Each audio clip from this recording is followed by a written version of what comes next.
starting new relationships. And this is what I've gathered and understood about starting new relationships. So you go into a new relationship thinking everything that they're telling you is mostly true, because you don't think there's a reason for somebody that you just met and just started dating and getting into it with a lot of you. Now, I haven't been in many relationships, but I've been in enough to know that when we get into that point where we're asking each other, if some people don't do this, but I do it. Every relationship I get into, I ask them, so what happened in your last relationship? Because I kind of, and this is the reason why I asked that question, is because depending on how you answer it, lets me know something. Lets me know if you answer that question and it's all, he did this, he did this, he did this, he did this, he did this, he did this, he did this, and you never tell me about what you did in the relationship, now you're being one-sided, and you're not necessarily hiding, but you are hiding whatever you did to contribute in a relationship. Because, come on, guys, ain't nobody a freaking saint in their relationship. You've done, whether it's small, big, or large, you've done something in your relationship that you probably shouldn't have done, that didn't rub the other person well too easy, or something of that nature. You did something.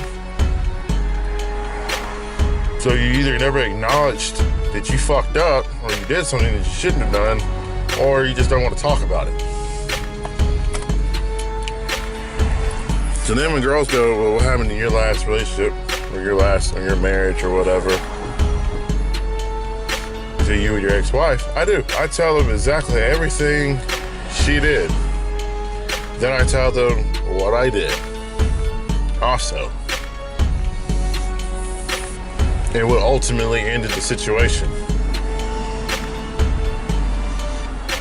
I'd always get the response, man, she's a shitty person. She's crappy. Sorry you had to go through that. And then I get the follow-up, I would never do that to you. Which to me, that's another red flag. Because now you're giving me a disclaimer telling me that you're gonna do that to me. Because if you have to sit up here and go and tell me what you're not gonna do to me, 9 times out of 10 you're gonna do it to me. You're gonna do exactly what you told me that you're not gonna do to me. I would never lie to you. I would never cheat on you. I would never play with you like that, or I would never hurt you. Love getting these disclaimers, because now I'm like, oh, okay, so that means you just told me you're gonna go do that. You don't have to explain something that's already understood. When you get in a relationship with somebody, you don't have to explain to them that, hey, I'm not gonna cheat on you.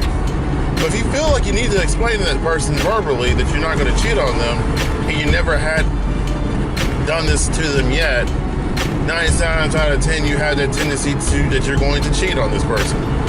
You're just trying to convince yourself in your own mind that you're not gonna do it. So when I first get in a relationship, that's what I do. I ask that question, and then I always get that response followed by through. So then I'm really kind of like, so what are your real intentions are going into this relationship, and how are you really in a relationship? Are you honest? Are you trustworthy? Are you gonna sit here and lie and make up stuff and manipulate me? Or are you gonna one of those people who pretends like when stuff is really, really bad between us, that to everybody else that everything's going great, everything's good, we're the happiest couple on the earth, I just love him dearly, when really you don't fucking care, you don't like me at all. One girl I dated after my divorce, which is the only girl I dated after my divorce, I was telling her, like, yeah, so my ex-wife did this, and, you know, I did this, and she was like, I feel like you're threatening me. And I'm like, how do you take that as a threat?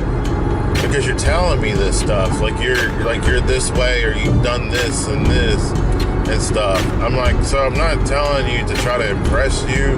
I'm not telling you to try to make you feel some type of way towards me. I'm telling you because this is what I've done in my past. Not necessarily saying that I'm going to do it to you, but I have done it before.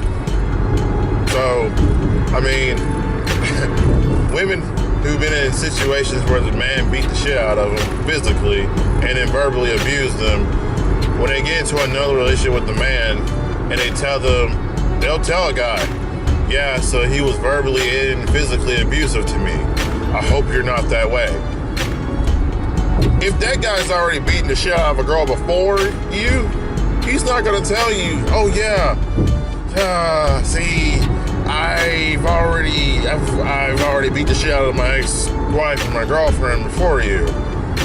So we probably shouldn't be together because you've already got a battered wife, battered girlfriend syndrome and shit going on in your mind. No, they're not going to tell you. You're just going to find out. They're going to tell you what you want to hear is, I will never do that to you. Which is misleading. So, that's why I ask those questions when I get into a new relationship, and I don't ever assume that somebody's just being truthfully honest with me about everything when we get in a situation. It's like when I get in a relationship with somebody, you're under a microscope. Like I'm watching you, and I'm pretty sure you're watching me too. Depending on who you are, you're watching me too. Just for certain stuff that you're not going to put up with, certain stuff that's going to be a trigger or a red flag for you, and that's great. But that's just how my take on new relationships.